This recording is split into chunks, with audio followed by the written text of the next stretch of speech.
Iran reiterates opposition to any foreign intervention in Syria and affirms that the solution can only be reached through dialogue and the halt of violence.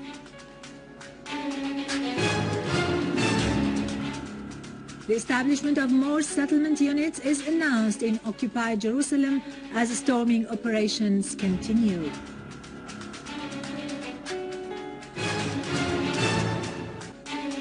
Iranian Navy maneuvers are to be carried out on a wide scale in Hormuz Strait, the Oman Gulf, and north of the Indian Ocean in the coming 2 days.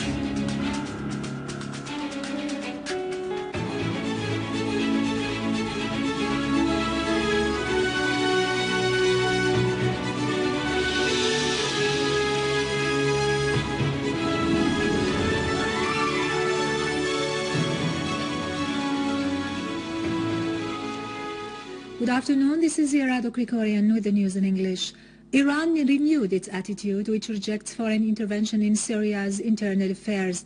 The spokesman for the Iranian Foreign Ministry, Ramin Mahmoudparast, reiterated his country's opposition to the attempts of the Western countries to meddle in the Syrian internal affairs.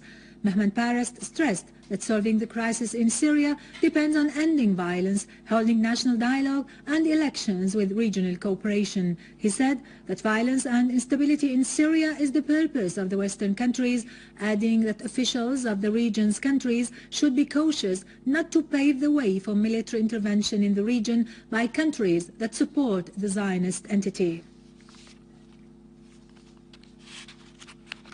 The Russian ambassador in Lebanon, Mr. Alexander Zaskin, has said his country does not accept any infringement on Syria's sovereignty or interference in its internal affairs. He asserted his country's call for the implementation of the Geneva Statement in order to find a peaceful solution to the crisis in Syria through a comprehensive national dialogue between the government and the opposition without preconditions.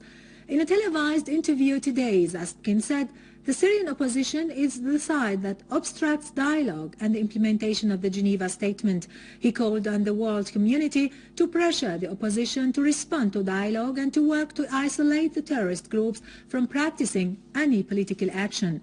The Russian ambassador pointed out that the stand towards terrorism should be unified, adding that the constant arming and funding of the terrorists in Syria means the continuation of war, which would increase the spread of chaos in the region. He affirmed that restoring security and stability in Syria is in the interest in the region as a whole. Leader of the Indian National Panther Party and chairman of Arab-Indian Solidarity Council, Professor Bahim Singh, said that the administration of U.S. President Barack Obama is instigating the NATO to intervene in Syria through Turkey, and it is triggering violence to satisfy the Zionist entity.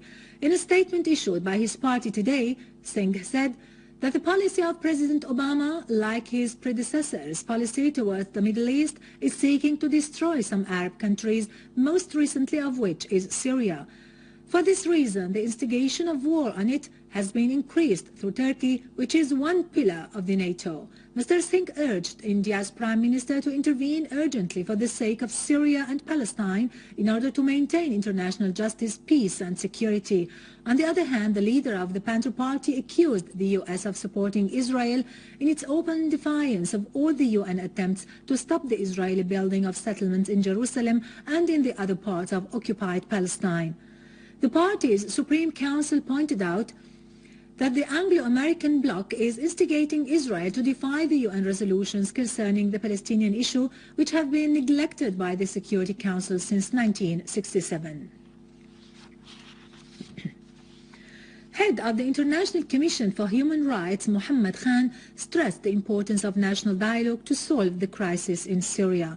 During his meeting yesterday with chairman of the Syrian Bar Association, Nizar Skef, Mr. Khan pointed out that the Syrian people reject violence and terrorism, which is similar to what is happening in his country, Pakistan. For his part, Mr. Skef stressed the importance of internal dialogue in Syria, adding that there are some regional countries who seek to destroy Syria as a unified state.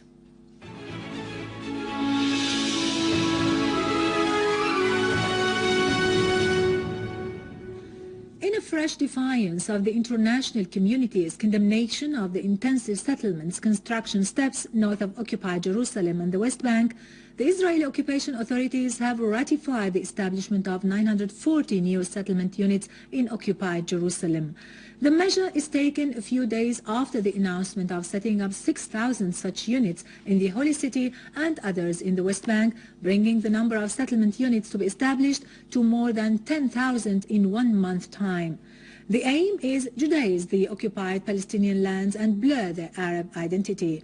Meanwhile, the Israeli occupation authorities continue their suppressive measures against the Palestinian people, storming into several West Bank cities and detaining 5 Palestinians in Nablus and Tulkarm.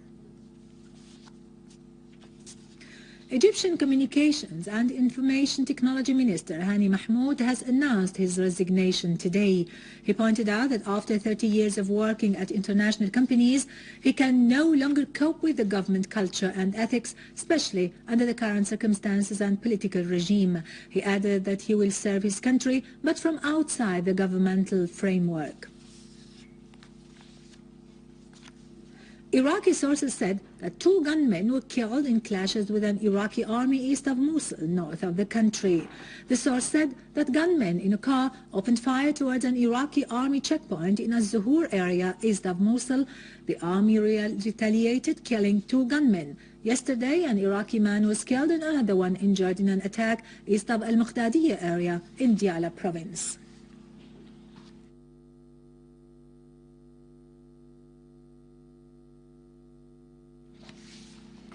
The General Commander of the Iranian Navy, Admiral Habibullah, announced that his country will begin large-scale military maneuvers on the 28th of this month, which will last for 6 months in Hormuz Strait and Oman Gulf. The Iranian Admiral pointed out in a press conference that his country will not allow foreign troops to be part of these drills, stressing that the Iranian ships and boats will not enter the territorial waters of the neighboring countries. He referred to the fact that the military drills will focus on combat skills and launching missiles and using helicopters and military vessels to test Iran's defensive capabilities. With this, we end our news bulletin for today. Thank you for watching. For more news about Syria and the region and to view this bulletin again, you can always visit our website in English, SyriaOnline.sy.